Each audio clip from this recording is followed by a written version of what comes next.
टिम्पल scene का video shooting. देखिए video shoot हो रहा है।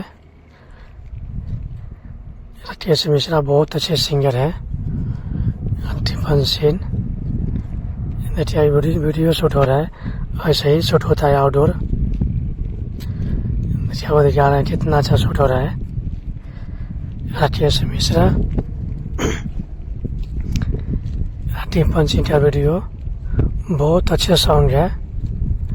अब गा नहीं सुना सकते हैं, अभी शूटिंग हो रहा है इसी वजह से। देखिए यही है राकेश मिश्रा। टिम्पल सीन बहुत अच्छे सिंगर हैं। देखिए वीडियो शूट हो रहा है। ये सॉन्ग तो 3 ड्रेस में होता है, तो 3 तरह से शूट होता है।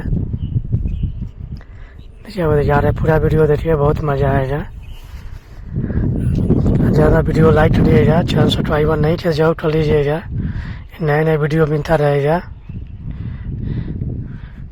देखिए राजा सीन है। ऐसे ही शूट होता है वीडियो शूटिंग।